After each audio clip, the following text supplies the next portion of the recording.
दोस्तों, क्या आप ऐसे सेंटेंस को पढ़कर घबरा जाते हैं? आपको कुछ याद नहीं रहता है कि पहला सेंटेंस हमारा कह रहा है उसे अपना समय गुजारना पड़ता है।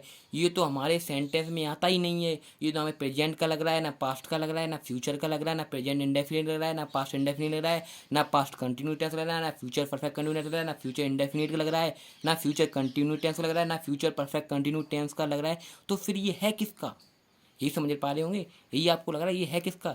ये बहुत ही ज़्यादा ये होती हैं सिंपल वाक्य। इन वाक्यों को करना पड़ता है आपको। इसे समझने के लिए आपको कुछ रूल को याद करना पड़ता है, कुछ रूल समझने होते हैं जो मैं आपको बताऊंगा इसी वीडियो में। आप ऐसे सेंटेंस को तुरंत कर दोगे। जैसे दूसरा सेंटेंस कह रहा है ममता को यह कहानी लिखनी पड़ती है।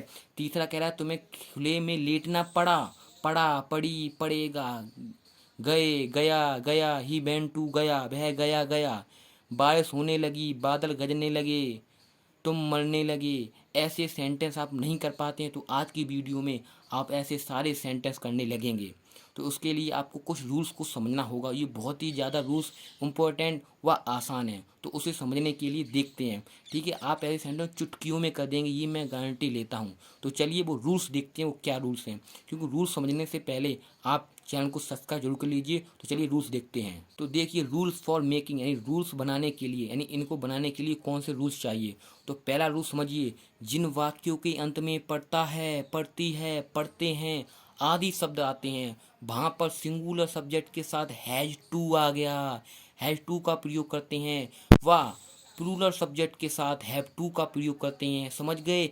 आपके लिए बहुत ये आसान हो गया होगा। ठीक है, जिन वाक्यों के अंत में पढ़ता है, पढ़ती है, पढ़ते हैं आदि शब्द आते हैं, वहाँ सिंगुलर यानी एक वचनकर्ता के साथ हैज टू और प्लूरल सब्जेक्ट कर्ता के साथ हैव टू का प्रयोग करते हैं। आपको बहुवचन करता तो पता होंगे, बहुवचन होंगे आई वी यू दे के साथ हैव टू, और singular subject he see it के साथ हैज टू का प्रयोग करते हैं। अब आपको सेंटेंस तुरंत आने लगेंगे। जैसे उन्हें पानी से होकर गुजरना पड़ता है, यहाँ पर ये बात ध्यान रखना, इन सभी में फर्स्ट फॉर्म आती है वर्ब की। लोग कंफ्यूज हो जाते हैं, इसलिए मैंने वीडियो बनाया है। तो यहाँ पे वर्ब की हमेशा फर्स्ट फॉर्म ही आती है। ठीक है, यहाँ पे कौन सा यू पढ़ता है, पढ़ती है, ये फोर्स वाले सेंटेंस होते हैं, यानी दबाव में करता है, यानी उसे पानी से होकर गुजरना पड़ता है, यानी दबाव दे रहा है। गुजरना पड़ता है, पड़ेगा, पड़ेगा, यानी दबाव दे रहा है। तो यहाँ पर हैज टू का प्रयोग होगा, हैव टू का प्रयोग होगा, हैड टू का प्रयोग होगा। ठीक है, जब पढ़ता है, पढ़ती है, तो यहाँ पे हैज टू या हैव टू लगाते हैं। समझिए पहला। तो जैसे उसे पानी से होकर गुजरना पड़ता है, पड़ता है, उन्हें क्या हो जाएगा ही, उन्हें उन्हें। ठीक है, उसे उसे यहाँ पे ही की बड़ में लगेंगे, उन्हें कहेंगे ऐसे नहीं हिम लगा दे, नहीं ही लगाएंगे। ही क्या है, सिंगल सब्जेक्ट तो आ जाएगा ही हैज टू।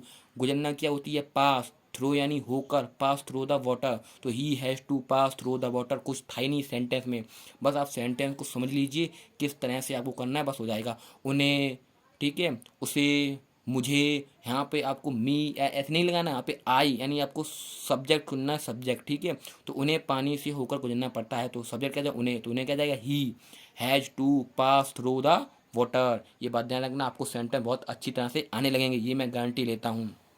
ठीक है, अब देखते हैं अगला रूल हमारा क्या कह रहा है। अगला रूल कह रहा है जिन वाक्यों के अंत में पड़ेगा, पड़ेगी, पड़ेगे शब्द आते हैं, वहाँ पर आई और बी के साथ शैल हैव टू और सभी कर्ताओं के साथ विल हैव टू का प्रयोग करते हैं। समझ लो, जिन वाक्यों के अंत में पड़ेगा, पड़ेगी, पड़ेंगे आएंगे, तो आई और बी के साथ शैल हैव टू और अन्य सभी कर्ताओं के साथ विल हैव टू का प्रयोग होगा। ये बात गांठ बांध लेना। अब जाके इसका एग्जाम्पल देखते हैं। एग्जाम्पल हमारा कह रहा है उसे यहाँ आना पड़ेगा, उसे यहाँ आना पड़ेगा, पड़ेगा, तो पड़ेगा यानी ही, उसे क्या हो जाएगा, ही आना पड़ेगा। ही क्या है, आई और बी के साथ शैल हैव टू का प्रयोग करते हैं और सभी विल हैव टू का, तो he will have to come here. बस हो गया काम, कुछ है ही नहीं सेंटेंस में। ठीक है, तो समझिए he will have to come here, ये हमारा इसका सेंटेंस हो गया। ठीक है, उसे यहाँ आना पड़ेगा। अब ये मत ध्यान रखना, ठीक है, he will have to come here, यहाँ आना पड़ेगा, हियर की हो जाएगी हियर। ठीक है, इस तरह से हमें रूल थे। तो आपका वीडियो अच्छा लगा तो बता देना। ठीक है, अब चलिए अगला रूल देखते हैं, rule number third. Rule number third हमारा कह रहा है जिन वाक्यों के अंत में पढ़ा, पढ़ी, पढ़े, पढ़ा, पढ़ी, पढ़े शब्द आते हैं, वहाँ पर हैड टू का प्रयोग करते हैं सभी कर्ताओं के साथ। पढ़ा, पढ़ी वो आ जाए, शब्द कहीं दिख जाए तो आपको सभी कर्ताओं के साथ हैड टू का प्रयोग करते हैं। आप आंख मूंद कर लिख देना, जिन वाक्यों के अंत में पढ़ा, पढ़ी, पढ़े शब्द आते हैं, वहाँ पर हैड टू का प्रयोग करते हैं।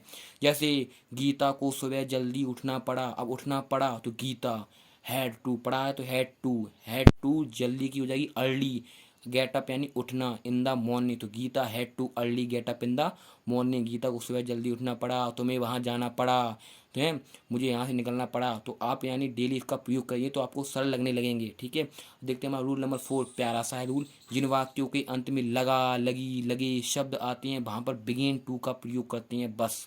रूल्स को समझ लीजिए, काम हो जाएगा। जैसे वह अपना काम करने लगा तो he began to do his work, अपने काम के लिए डू का प्रयोग करते हैं, ये बात ध्यान रखना। तो he began to do his work, वह अपना काम करने लगा, वह जाने लगा, ही बिगेन टू गो, वह काम करने लगा, he began to do his work, वह अपना काम करने लगा है, वह गाने लगी, ही बिगेन टू सिंग। कितने सरल हो गई इंग्लिश, सरल हो गई इन सेंटेंस। तो ये सेंटेंस मोस्ट इंपॉर्टेंट सेंटेंस है, इनको आप देख लेना, ये डेली में रूल आते हैं। आप देखते हैं आपने कितना पढ़ा, कितना समझा, तो ये बात ध्यान रखना। तो मैं आपको रिवीजन करा दूं। जिन वाक्यों के अंत में पढ़ता है, पढ़ती है, पढ़ते हैं, यहाँ पे हैज टू और हैव टू का प्रयोग करते हैं। जिन वाक्यों के अंदर पढ़ा, पढ़ी, पढ़े आते हैं वहाँ पर हैड टू का प्रयोग करते हैं। और जिन वाक्यों के अंत में पढ़ेगा, पढ़ेगी, पढ़े शब्द आते हैं, आई और बी के साथ शैल हैव टू का प्रयोग करते हैं, और अन्य सभी कर्ताओं के साथ विल हैव टू का प्रयोग करते हैं। और चौथा हमारा रूल कह रहा है जिन वाक्यों के अंत में लगा, लगी, लगे आते हैं वहाँ पर बिगिन टू का प्रयोग करते हैं बस। और समझ ली और सारा काम हो जाएगा। अब देखेंगे हम इसके सेंटेंस जो आप अभी कर नहीं पा रहे थे, अब वो चुटकियों में करेंगे। तो इसके सेंटेंस देखते हैं। देखिए यहाँ पे पहला सेंटेंस कह रहा है उसे अपना समय गुजरना पड़ता है, उसे अपना समय गुजारना पड़ता है। अब आप बताइए मुंह बंद करके जल्दी, क्या होगा, बताइए जल्दी क्या होगा। ही, उसे क्या हो जाएगी, ही, गुजरना पड़ता है, अब पड़ता है यानी क्या है, has to, he has to. गुजरना क्या होता है, पास, पास ही हो जाएगा, पास हिज टाइम, उसे ही के साथ क्या था, ही जाता है, तो पास हिज टाइम, तो he has to pass his time. कुछ था ही नहीं सेंटेंस, कुछ था सेंटेंस, कुछ नहीं था, बस आपको समझना है ध्यान से बस। हमें गुजारना पड़ता है तो उसी की हो जाएगी ही।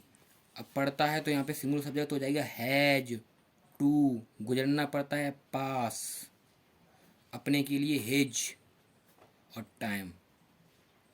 क्या था इस सेंटेंस में, कुछ था ही नहीं, he has to pass his time. दूसरा कह रहा है ममता को यह कहानी लिखनी पड़ती है, हो जाएगा ममता,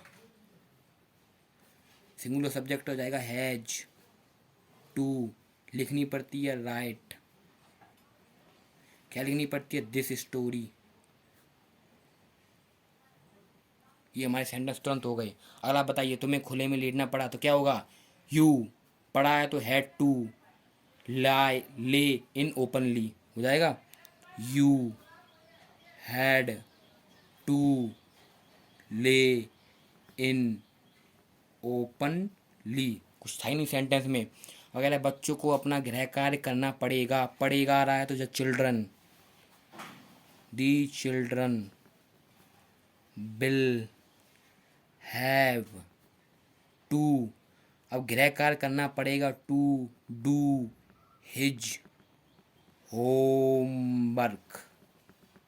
कंफ्यूज मत होना, डू किसके लिए आता है, अपने काम करने के लिए डू का प्रयोग करते हैं। ठीक है, अब उसे रास्ते में रुकना पड़ता है, अब देखो रुकना पड़ता है, ही पड़ता है तो हैज टू, रुकना क्या होती है, स्टे इन दी वे यानी रास्ता, उसे रास्ते में रुकना पड़ता है। देखिए आप तुरंत सेंटेंस को बनाने लगे, बस आपको पता होना चाहिए यहाँ पे क्या लगेगा, बनाने लगे।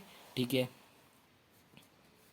अगला देखते हैं गीता को सुबह जल्दी उठना पड़ा। अब पढ़ा आ गया तो गीता, पढ़ा के लिए क्या आता है, हैड टू, जल्दी के लिए अर्ली, उठना की होती है गेट अप, सुबह तो मॉर्निंग, गेट अप इन दी मॉर्निंग, MORNING, गेट अप इन नहीं होगा, गेट अप द मॉर्निंग या गेट अप मॉर्निंग। ठीक है, होता है हमें अपने जीवन में कठोर परिश्रम करना पड़ेगा, पड़ेगा आ रहा है तो वी, सेल, आई और बी के साथ सेल हैव टू आता है तो सेल हैव टू, कठोर परिश्रम करना पड़ेगा तो be shall have to work hard in life, किसमें, जीवन में। बहुत ही आसान सेंटेंस है ये, तुरंत हो गए। अब वह अपना काम करने लगा, अब लगा लग गया तो क्या पे बिगेन टू, बस रूल को याद रखिए तुरंत होंगे। तो he began to, work he began to, अब अपना आया तो डू हिज वर्क, अपने काम के लिए हमेशा डू का प्रयोग करती है, ध्यान रखना। ठीक है, अब बारिश होने लगी, अब होने लगी आया इट, यहाँ पे बारिश होने लगी, बादल गरजने लगे, यहाँ पे इट या दिस से सेंटेंस स्टार्ट कर सकते हैं। ठीक है, इट बिगेन टू रेन, बारिश होने लगी, अब बादल गरजने लगे, इट गजनी क्या होती है? Thunder. It began to thunder cloud. कुछ था ही नहीं सेंटेंस, कुछ था। देखिए आसानी से आपकी ये सारे 10 में से 10 सेंटेंस तुरंत बन गए। बस आपको समझना है, जहाँ पे पढ़ता है पढ़ती है तो हम हैज टू का प्रयोग करते हैं, जहाँ पढ़ेगा पढ़ेगी यहाँ पर shall have to will have to का प्रयोग करते हैं, जहाँ पर पढ़ा जाए यहाँ पे हैड टू का प्रयोग करते हैं, जहाँ पर लगा जाए यहाँ पे बिगिन टू का प्रयोग करते हैं। तो इसी आसान भाषा में आप समझ गए होंगे। अगर दोस्तों आप चाहते हैं मैं इससे भी ज़्यादा कठिन सेंटेंसों की वीडियो बनाऊँ तो कमेंट बॉक्स में ज़रूर बताइए। अगर वीडियो अच्छा लगे चैनल को सब्सक्राइब जरूर कर लीजिए, ठीक है। मैं आपके लिए ऐसे ही वीडियो इंपॉर्टेंट लाता रहूँगा। अगर आप चाहते हैं और इससे भी ज़्यादा कठिन सेंटेंस को लाऊं तो कमेंट बॉक्स में ज़रूर बताइएगा। मिलते हैं अगली किसी नई वीडियो में किसी नए धमाकेदार टॉपिक के साथ। ओ नमस्कार, शीशा नमस्तों में हर हर महादेव।